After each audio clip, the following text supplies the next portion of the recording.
know where truth will come from, do you? Willie Nelson,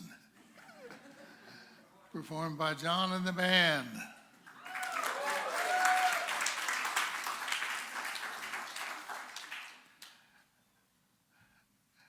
How's everybody doing? Good?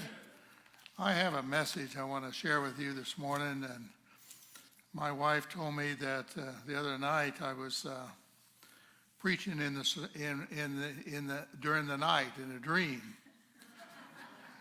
So it may be that I presented this to her in the middle of the night. She may want to close her ears so she's heard it already. This morning, while we were at home and getting around and getting ready to get here, my wife, Pat, was on the computer. And that's something she does not really enjoy because she and technology sometimes speak two different languages and all. But she came across a statement that fits perfectly with the message I want to share with you today. The statement is, the way you alchemize a soulless world into a sacred world is by treating everyone as if they are sacred until the sacred in them remembers. Alchemize. It's an old word, been around a long time. But what it really means is a power or process of turning something common into something precious. Alchemize. Many years ago when we first got married and we went to Akron, Ohio, and there was a lady that was there that was part of the Firestone family. You know, the tires, Firestone tires. We went out to visit her. One of the interesting things about their childhood when they were growing up is their parents required them to come to the dinner table prepared to share a new word that they've learned that day. They couldn't eat, nobody could eat until each of the children, including the parents, shared a new word. Alchemize is our word for today. Interesting way to educate your child, don't you think? To alchemize. Some years ago, a gentleman by the name of Alan Carr talks about an advertisement that he once saw and appeared in the New York Magazine. The ad was sponsored by the Hayden Planetarium. It was an invitation for anyone who would like to make the first journey to another planet to submit an application. And within a matter of a few days, 18,000 people responded by applying. Applications were then all gathered together. They were given to a group of psychologists who reviewed them and concluded the vast majority of those who had applied wanted to start a new life on another planet because they were so discouraged by life on this one. Have you ever had that feeling? We live in distant and different times, don't we? Unusual times.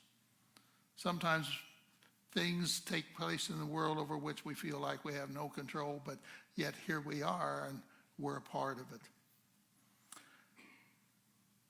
Sometimes people get so discouraged with life that they like to go somewhere, any other planet, and make a new start. The lovable loser Charlie Brown in the Peanuts cartoons, which I miss, being able to read them, often felt that way. Once he told Linus, "Sometimes I feel like I want to run from everything." And overhearing the conversation, Snoopy, remember Snoopy?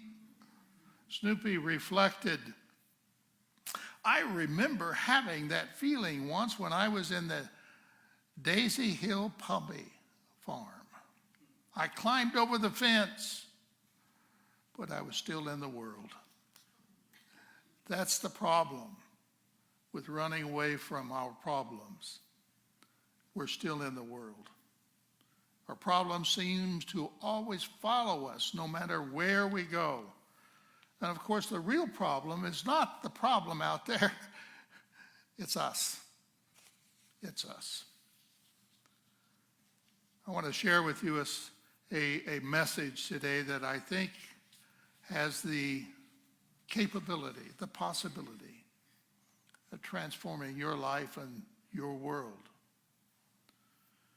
When a football coach wants to build a good football team, they don't send their players out on the field to play with soft pillows.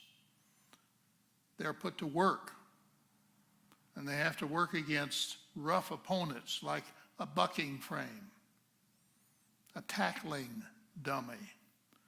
They're then put through exercises that are demanding and strenuous in their nature. The exercises and the experiences of practice are designed to do one thing, to demand as much as possible from each aspiring player. Like football players who desire to perform at a high level of expertise, we want to perform as well at a higher level of expertise than what we're currently capable of doing. And our ability to develop this higher level of capability, improve our capacity to be able to live our life fully, is going to be determined by our ability to transform everything in our life in such a way that it's able to bring forth the things that we seek to experience. It's not an easy journey. And over the next few minutes, I will attempt to present a message that I believe has the potential of transforming not only you, but every person in your life because of your presence in their life. Dr. H. Emily Cady, wrote a book a number of years ago called Lessons in Truth. It's a fundamental book, but it is transformative. It will change you if you read it and take it seriously. She states, in the metaphysical literature of today, a good many terms are used that can be very confusing to those who have not taken a consecutive course of lessons on the subject. And it seems to me, she writes, wise to give here a clear, simple explanation of two words frequently used so that even the most unlearned may read with greater understanding. And these two words are personality, individuality. Often, although they have different, distinct meanings, they are used interchangeably, and by doing so, it creates a lot of confusion in people's mind. The truth is, we're all two different persons. We are the individual we think we are, and then we're that divine creation of God that we don't quite understand yet. But we're both. Charles Fillmore, in his book, Jesus Christ Heals, makes a similar claim. He stated there are always two manifestations in everyone. The physical manifestation, which is the picture that the inner manifestation paints with its mind. The person we think we are is displayed through our personality. It is that part of us that is classified as human. Look around this morning. You're seeing the human expression of the personality of each individual here. How do they look?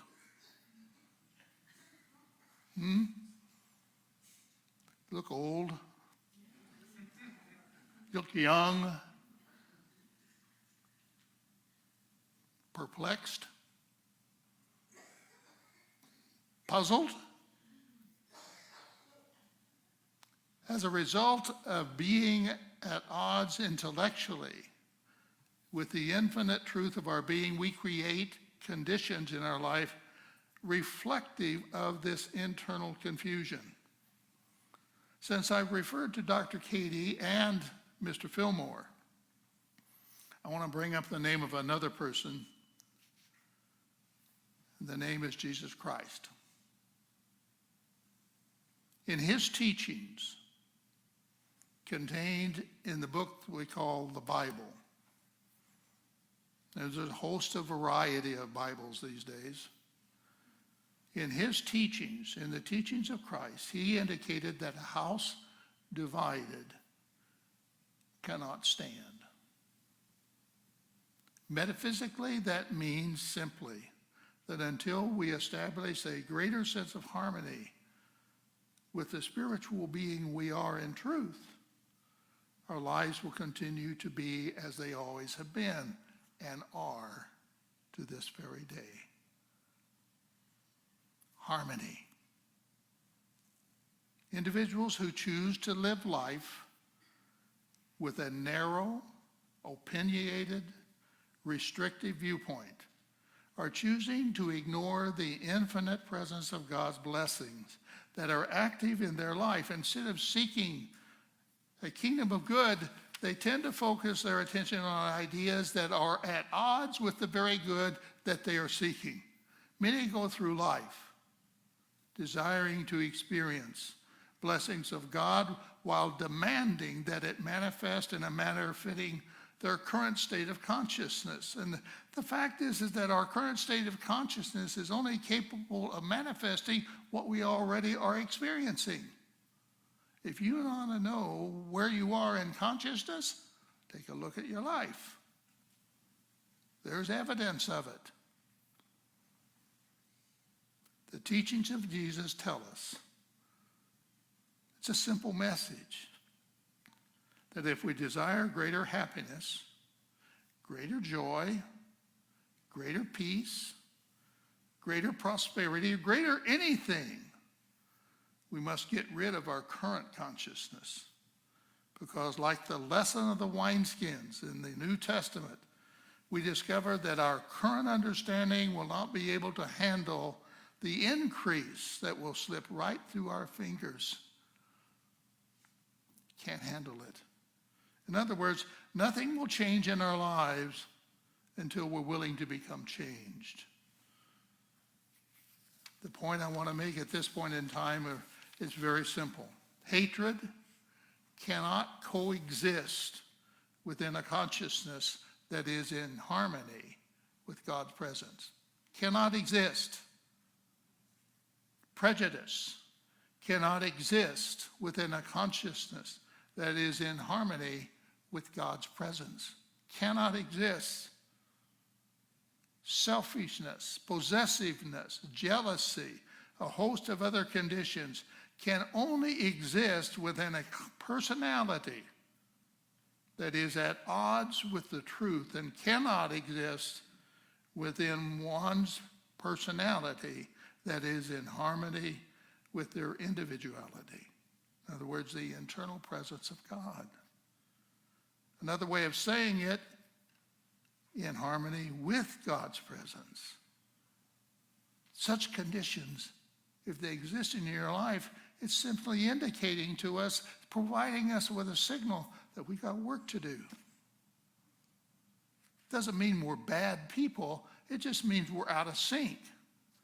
It's like trying to tune in to a radio station or a television station and you're just off the mark. And what do you get when you're off the mark? The static. Everything is available, but it's filled with static, confusion, frustration. So when a person begins to wake up to the message of truth, they begin to interpret things differently. And this is an important point I want to point home. Just because you're having a financial challenge doesn't mean that you're poor. It doesn't mean that you are not prosperous. It doesn't mean that you don't have enough to go around. What it does mean is that it's a signal that something's got to change. Where does change need to take place? Inside, right? It's inside. That means that maybe we need to take a course in some particular subject matter that's related to what we're going through, so we gain a greater understanding about what's going on and how we can interact with it. So individuals who all of a sudden begin to awaken to the fact that they are filled with all the power they need to bring into their life everything that fulfills their desires, they begin to change simple things. Change the way they think, how they look at things, the words they use, the subject matter itself, how they can educate themselves in regards to the subject matter. Having a physical problem, study on it.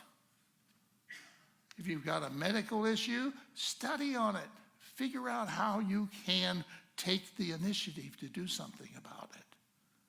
You're not a victim unless you choose to become an expression of a victim. You are the perfect child of God. Perfect in every way. Nothing has been eliminated. You don't have more than somebody else, and they don't have more than you. We're all equal in this journey of life. It's through the transformation of our personality, our humanness, that we have the capacity to bring forth the inner beauty that God has created us to be. Nothing is missing. Dr. Katie, again, in her book, Lessons in Truth, make this statement. She says, the more God comes into visibility through a person, the more individualized they become. This has nothing to do with becoming more religious at all. It has nothing to do with that. It does have everything to do with manifesting a greater reflection of God's presence. It has everything to do with that. Nothing is left out. In the scripture, there's a gentleman that I want to remind you of. I'm sure you've been introduced to him before. His name is John the Baptist, the forerunner of Jesus Christ. John the Baptist was drawing lots of crowd of people at one point in time early in his career as a spokesperson, getting people prepared for the arrival of Christ. Thousands of people would come to hear him speak. And then he heard about this man called Jesus was on the horizon, and he was traveling around the countryside. John the Baptist reached a point in time in which he realized he had to make some changes. He says in the 3rd chapter of the book of John in the New Testament, he says, he must increase. He's talking about Jesus. I must decrease. In other words, John the Baptist knew what Jesus was bringing to the forefront. He heard about him. People were talking about him. He realized that this was the man, the individual, that he believed was coming forth. He had arrived. And John the Baptist chose deliberately to step aside and allow the message of Christ to come forth. It's when we recognize in the value and the development of our own consciousness that we begin to realize that things that used to be, need to be, used to be. Right? They need to be. They demand to be released. How many things are we holding on to in our own life that we are refusing to let go? Now, folks, we moved here 4 years ago. Was it 4 years? 4 years, somewhere around 4 years ago. Bought a new home. It's much smaller than what we had been accustomed to for 20 some odd, 30 some odd years up in Rockford, Illinois. And if you come to our garage, you would find out the difficulties that we have in letting go. We've talked about building a shed. So we're willing to spend $4,000 or more to put this stuff that is so valuable that's remaining in our garage, where a brand new boat that Pat has that she's talking about me wanting to take it out with her and we go floating in a creek or a lake or whatever. It's a brand new, beautiful boat. It's like a piece of furniture. She won it from a drawing in Sheboygan, Wisconsin, up in Door County. Beautiful. Handmade by expert boat builders. Took them a year to build it. Gorgeous. That boat didn't come by itself. It came with a trailer. Our trailer and that boat is sitting in our garage. It's seen water one time. We were in the boat in Rockford, Illinois, in a lake. Pat had bought life jackets for all of us, including our 3 dogs. We got into this boat, gorgeous thing, and I began to get really confused. Everything was turning upside down in my head. There's a word that describes it. Vertigo. And I told Pat, I said, we got to get to shore. She said, why? He says, I feel like I'm falling over. I'm falling out. And so we turned around, and before we got to shore, I jumped out. I knew I could reach shore no matter how deep it was, and it was only about waist deep at that point in time. Vertigo is not a pleasant thing to enjoy. It creates dizzying experiences for you. Now we're saving this boat. Pat refuses to give up on the dream, and I'm cautiously being won over to go out in it again. With Dramamine, she says. She already got it planned out. The fact is that we have to transform things. We have to face them. And sometimes it's challenging to face things that trouble us.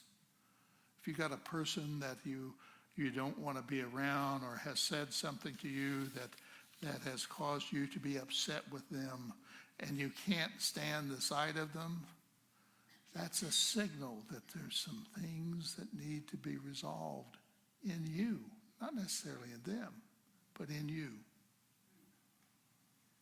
It has to be addressed and cleaned up. But only you can do it. Nobody else can. Your partner in life, your husband, your wife, your children, they can't do it for you. It's all you. Now there's good in that, and there's a challenge in that, because only you can know when you're dealing with it and you're addressing it. Earlier I indicated when we begin to wake up to the presence of God in our lives, that we in fact begin to interpret conditions differently. And that's one of the changes that occurs. Rather than seeing a loss of income as a sign of lack and limitation, we see it as a signal to change and to expand our consciousness concerning the subject. If it's affluence, it's affluence.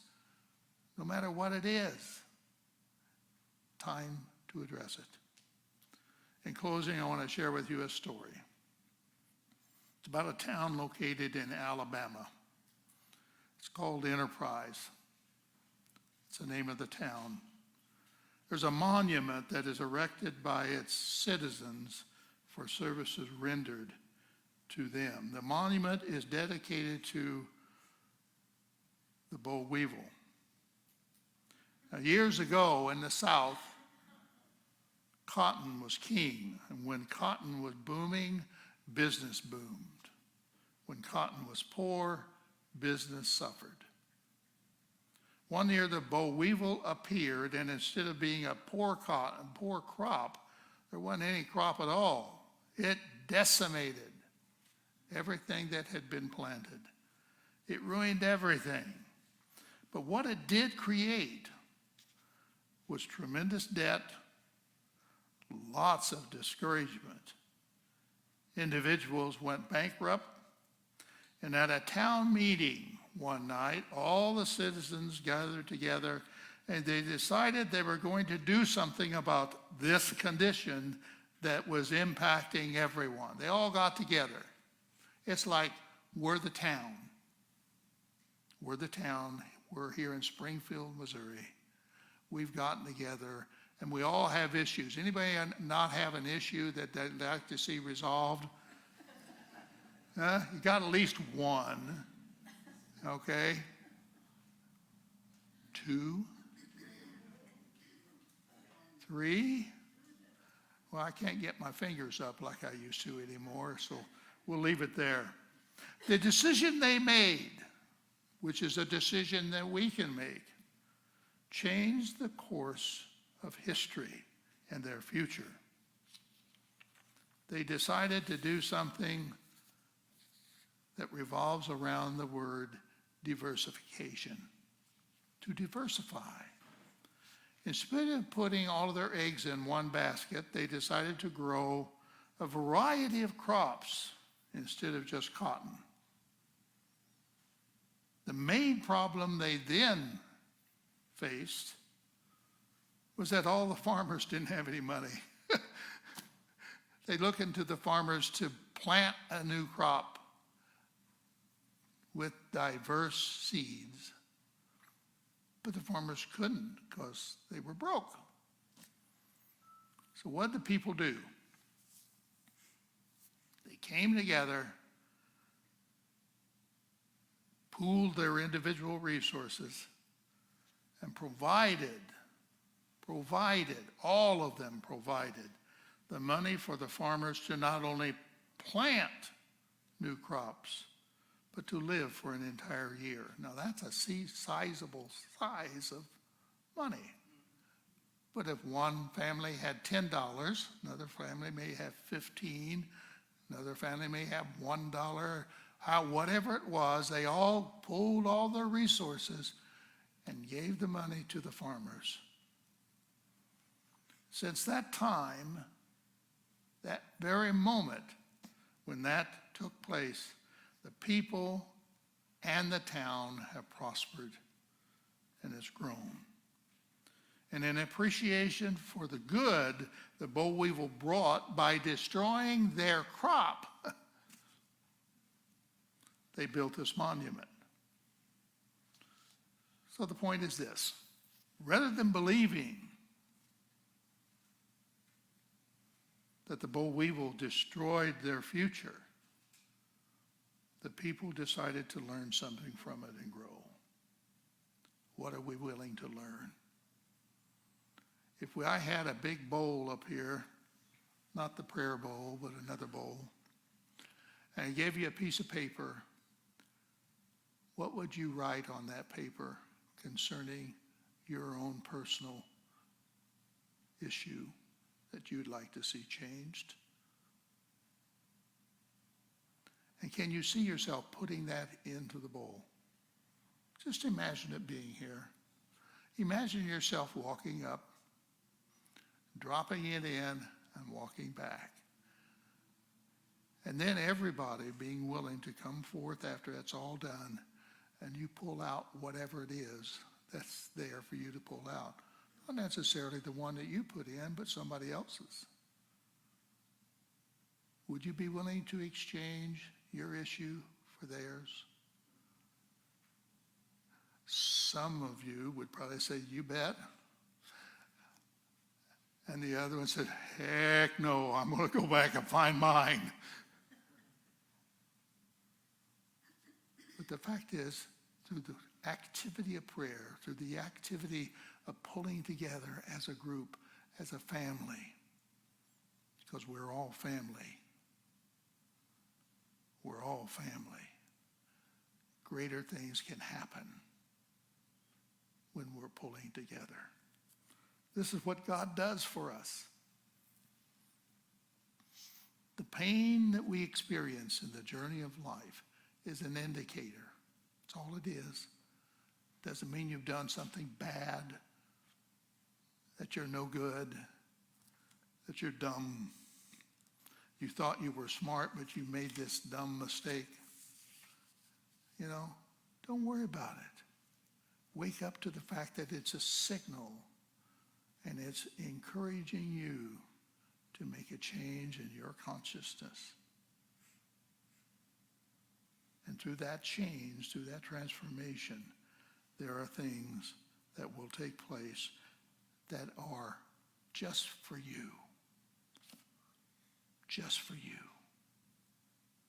Just for you. Designed for you. Just for you. I ask you to consider that, because if you do, I can assure you, guarantee you, that your life will be forever changed.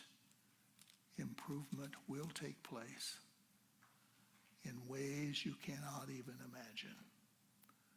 Thank you for coming to hear this old, somewhat challenged minister on this Sunday morning here at Springfield, Missouri. God bless you all. And with that, I give it to you. God bless you.